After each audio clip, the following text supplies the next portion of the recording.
India has come to the rescue of a second Iranian warship amid the war, granting safe harbor to IRIS Lavan.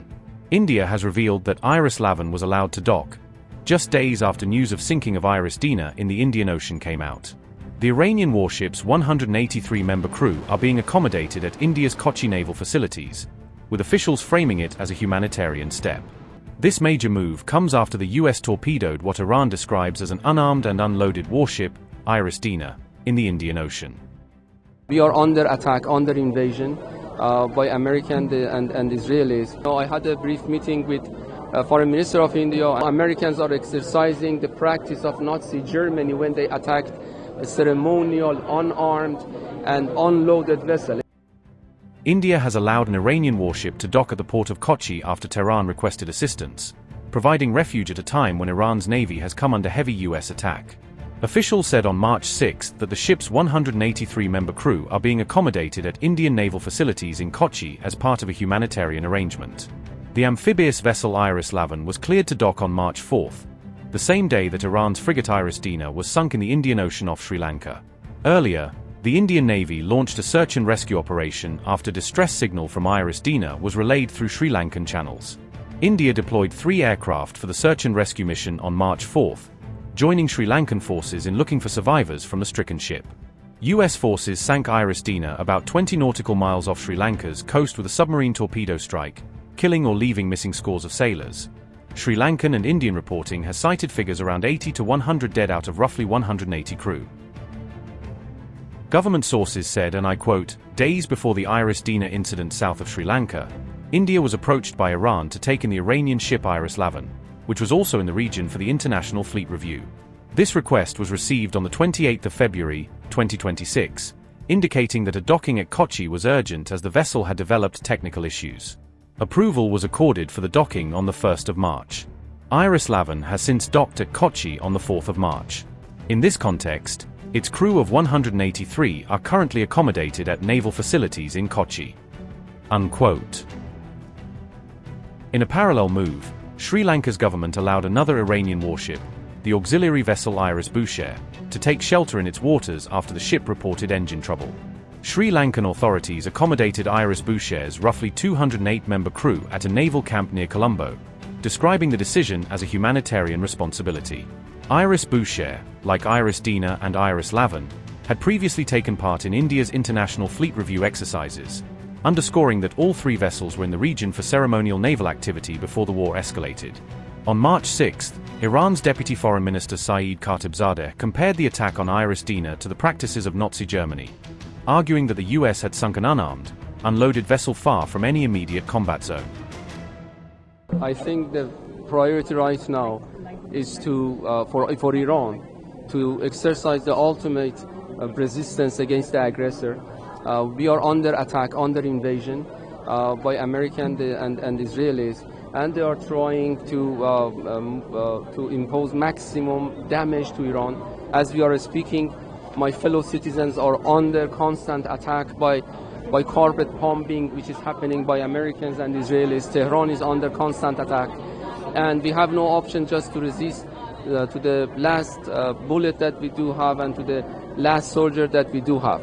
This is the very heroic, very nationalistic battle for us, and we have to stop the aggressor of his atrocity of their atrocities in Iran. So are you in communication with the Indian side? What's the expectation? Yes, I do have. I had a brief meeting with Foreign Minister of India and a brief encounter with others.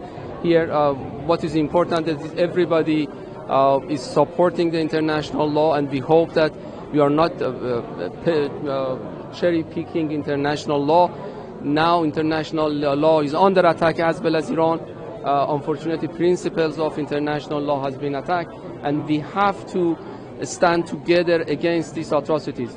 They have assassinated head of another state. If it is the new norm, then no country on earth can actually have diplomatic normal relation with other countries. So have you raised this issue of sinking the Iranian warship which was returning from the IFR? This is very sad, very unfortunate incident. that vessel was by invitation of our Indian friends attending an exercise, international exercise. It was ceremonial, it was unloaded, it was unarmed, and the only precedent for that was during Nazi time when they attacked unarmed vessels and armed ships away from combat zone. So Americans are exercising the practice of Nazi Germany when they attacked a ceremonial, unarmed and unloaded vessel. It is very unfortunate. Many of Iranian young sailors who were attending this exercise actually lost their lives, and it cannot go with impunity for those who actually did that. So do you see ground invasion from US happening in coming days? Pardon? Ground invasion from US by the US. I'm not in Oval Office. I don't know. They change every time their goal and their strategy based on the market and the audience. What we are doing is a heroic nationalist defense. We have no option, just I told you, to stop them from aggression and change their behavior in the region. They cannot come to 1,000 miles from their border to do a colonial mission of changing a political structure of another country and topple down a democratically elected government of a country. Thank you very much. Sir, CIA is in touch with Kurds, and they are saying that the Kurds are going to do help in the regime change in Iran. How would you like to react to this? First of all, please do not demonize our courts. Okay. Our courts are the center to our identity, to the Iranian identity. We are very much proud of our Kurdish people inside Iran. You are talking about separatists, yes, who have been nourished by CIA and Mossad.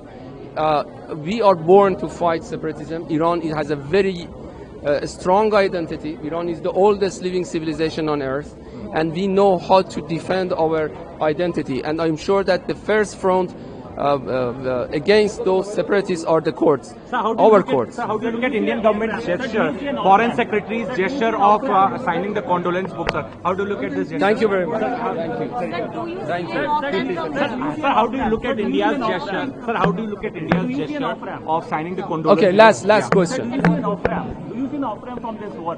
How long do you think this war will For us, I told you I would to repeat it as the last point. For us, we are resisting, and this is a resistance for the history, for the region, for the world, for international law, for the principles of international law, for ethics, for morality.